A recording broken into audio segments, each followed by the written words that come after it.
Hi guys, long time no speak. It has been a minute and a half.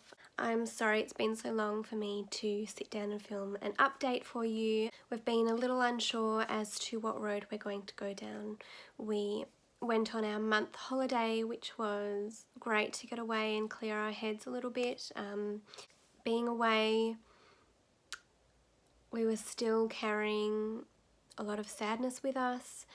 For those of you who don't know, we lost Tim's beautiful mum 6 months ago, and it's been a ridiculously difficult year without her. Tim and I had never been on a proper holiday together in our 10 years together, so it was something we needed. We needed to get away and just be together and breathe, see beautiful places, eat yummy food. So that's what we did. We got back about 3 weeks ago.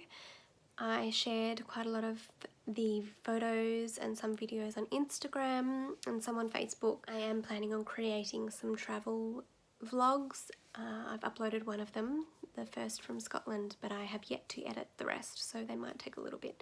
In regards to where we go from here fertility wise and trying to have our baby, it's been 4.5 years, and we had hoped we would get back from our holiday with clearer minds and more of a clear idea of which path we want to go down. We returned feeling just as confused as we did when we left. I felt the same way as I did when I left. I still don't feel comfortable transferring our one remaining embryo into me, knowing that my body is still on the defense. It's been 2 years since I've been pregnant now, so I know something's clearly not right. My natural killer cell levels are activated. After years of being diagnosed with unexplained infertility, we finally, at the end of last year, beginning of this year, found out that Tim and I have a DQ alpha gene match, a partial match, so we share one of the same genes, which is why my body detects our embryos as too similar to my genetics and activates the natural killer cells, causing miscarriage or implantation to not even happen. So I'm basically immune from getting pregnant now. It's not something that will go away. Unfortunately, it's not something that will resolve itself. It's like when you get immunized for chickenpox. Your body will always be prepared to guard off chickenpox, and it's the same in our situation. We do have a partial match, so each of us have 2 DQ alpha genes, one from your father, one from your mother. We have one matching gene, and so it's known as a partial DQ alpha match, not a full, where it would be you both have the same 2 genes. Technically, half of our embryos should be fine, but you know, it's been 2 years. I'm not pregnant. I've been on the basic immune suppressing medications such as intralipids, steroids, but I saw my doctor last Thursday, and the list of medications he has given me, if we were to go down the road of suppressing my immune system, is extensive, and he didn't really justify them in that appointment, so I need to get him to do that because it's ridiculous the number of medications he would give me. It would cost a fortune for me to take them for the duration of a pregnancy, and I may not even get pregnant. So it's definitely an option for us to go down that path, but it's a lot to put my body through, and who knows if it'll work. Hopefully that's better. I've just opened the blinds a little bit. Basically, with the DQ alpha gene match, we've got 3 options. We've got donor sperm, the immune suppressing protocol, and surrogacy. While we were overseas, we have the most amazing friends who looked after our beautiful little Cooper, our cat, and they're such beautiful people. They live right down the road, and they've been along for the crazy ride with us for the last however many years, through every miscarriage. In 2016 I had 5 miscarriages in total, and that was the first time that our friend offered to be our surrogate. At that stage I was still getting pregnant, and there were things we still hadn't tried yet. I didn't feel like we were ready to explore that path at that stage. But it definitely gave me comfort knowing that if things continue to fail for us, we have that option. It was as though it wouldn't be the end of our journey, and it gave me a little bit of comfort knowing that was potentially an option. She amazingly mentioned it again early this year, and then when we got back from our holiday, and I can't explain in words or describe in words how incredible I think that offering to do that for someone or a couple is just incredible. It's such a selfless thing to do. It definitely takes special humans to want to do that for someone, and we consider ourselves extremely blessed to have these people in our lives. When she suggested it a few weeks ago, Tim and I both felt more ready to explore it as an option. It's been 4.5 years of trying to have our baby. It's been 6 miscarriages, multiple DNCs, 2 laparoscopies, multiple specialists' opinions. 2014 was my first miscarriage. 2015 there were no pregnancies at all. 2016 I had 5 miscarriages. 2017 I had no pregnancies at all. And this year I've had no pregnancies at all. So it's been exhausting to say the least, and I know a lot of you get it and understand how tiring it is. We feel like surrogacy might very well be our answer for now, and the way to move on to the next chapter that we've been waiting so long for. Of course, there are a lot of feelings, mixed feelings about surrogacy. It's never ever how I would have imagined becoming a mother. I never would have predicted these years that we've had. Alone, Tim and I don't have any fertility issues. It's literally the DQ alpha match that makes us incompatible. And of course there are a lot of, as I said, mixed feelings about surrogacy, but all in all I think it's an incredible option, and I'm so grateful to have the option, and I'm so grateful to have an amazing doesn't even begin to describe her and her husband, but amazing friends who are willing to give us the gift of life. I'm getting emotional thinking about it, but it's just such a beautiful thing. Most Australians actually go to Canada to do surrogacy, and it costs about $70,000. You can't advertise for a surrogate here, and it's illegal to pay surrogates, but you know, it is also a very expensive process with IVF and the counselling sessions that you have to do. The counselling sessions alone are over $3,000. Then there's legal processes, and the application to do surrogacy is very expensive as well, and then there's the transfer costs. And as I said at the beginning of the video, we have one frozen embryo. We don't know whether it's chromosomally normal or not, which is why we're thinking of doing another stim cycle, which would be my 4th stimulated IVF cycle.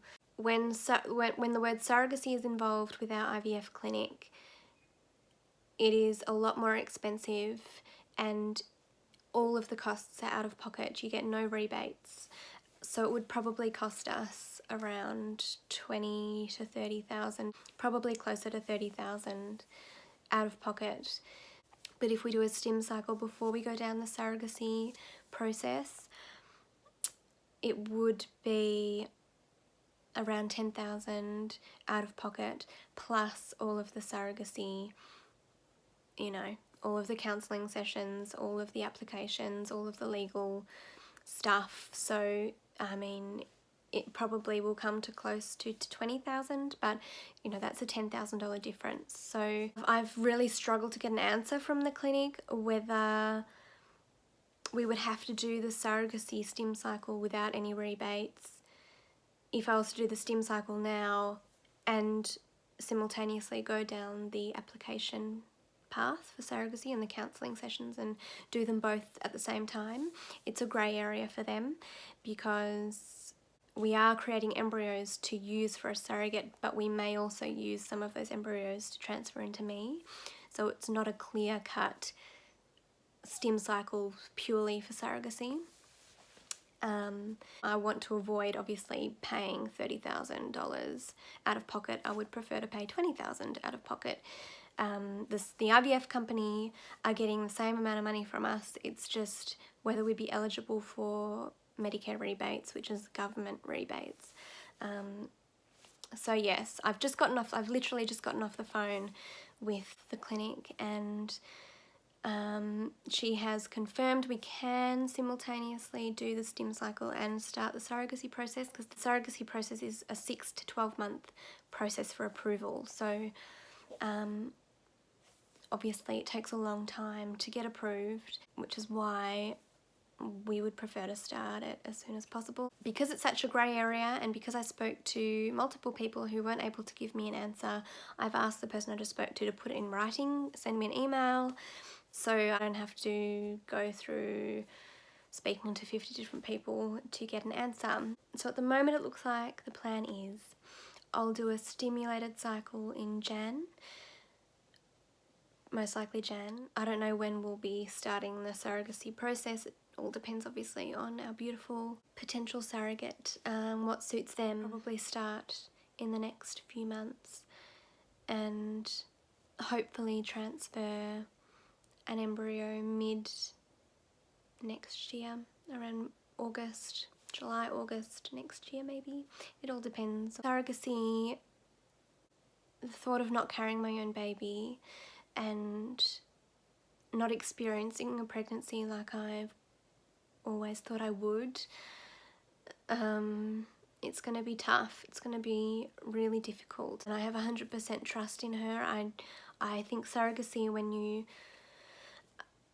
have no other choice but to use a stranger, I think that would be a lot more difficult. My doctor told me there's usually an 80 to 90% success rate for the first transfer for surrogacy. Success rates with doctors I don't really pay much attention to. I feel like a lot of the time they just, you know, I never fall in the majority category, I'm always in the minority, so I take it with a grain of salt, but it's a big percentage and I guess high success rate. I don't really get why a transfer into a surrogate would be 80 to 90% success rate when regular IVF is 40%, and it would all depend on the infertility cause. So whatever, we just feel like we've got the best chance of success sooner if we go down the surrogacy path. And I'll always hope that one day I get to experience a full-term pregnancy. I'm 30, so I mean, it's almost been 5 years and we've been trying. But I might be open in the future to doing the immune protocol. You know, we haven't even started the surrogacy process, and I have to prepare for it possibly not working out, or us not getting approved, or changing of minds. You know, anything can happen, which is fine. We just have to take it each day at a time, and if we have to go down the immune suppressing protocol road, then so be it. But at the moment we will create more embryos. I feel like the one embryo that we've got frozen, it's a lot riding on that embryo, so if we were to go down the surrogacy path now without creating any more embryos, using this one embryo, it doesn't work, then I would have to do another stimulated cycle, most likely all out of pocket, no rebates, which is why I'm wanting to do the stimulated cycle before using the one that we've got frozen. In relation to donor sperm as being an option, Tim and I were open-minded to doing that when we discussed it last year. Genetics isn't everything to us, we're just ready to be parents. But honestly, since losing Tim's mum, my heart has felt differently about donor sperm. I see Tim's mum in Tim, and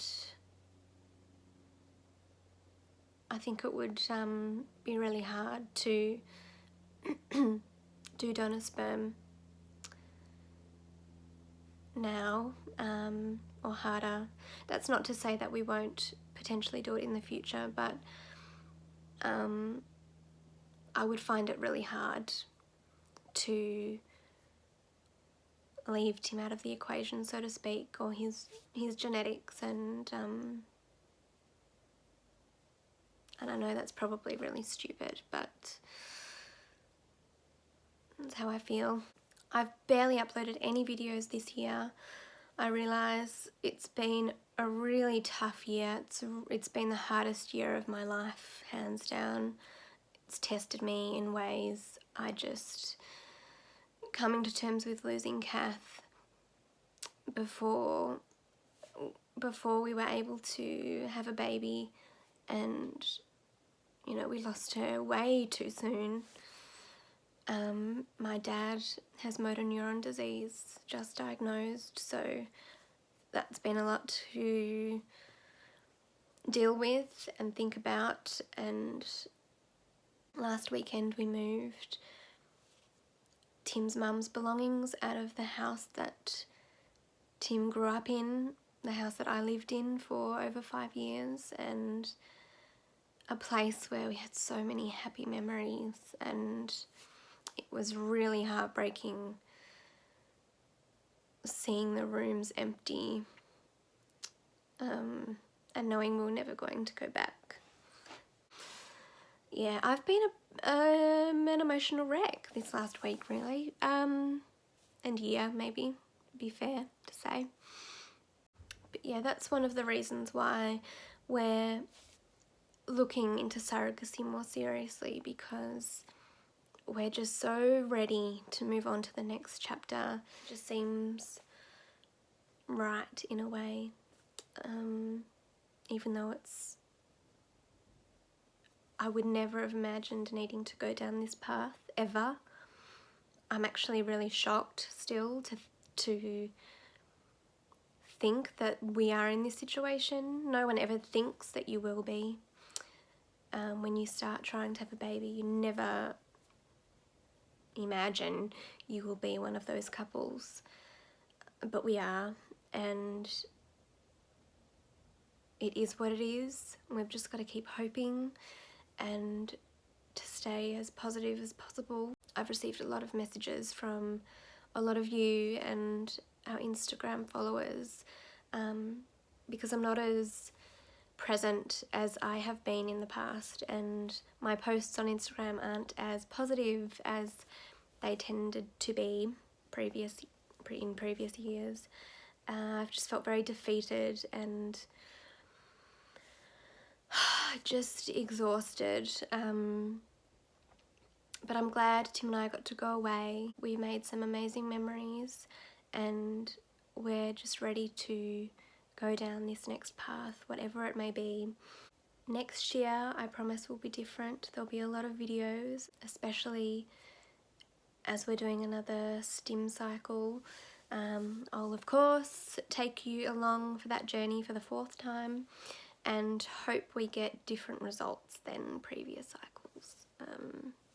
I'm going to start taking melatonin now-ish, so 3 months. I've been taking it for 3 months before we do the egg collection or egg retrieval, and fingers crossed for healthy embryos.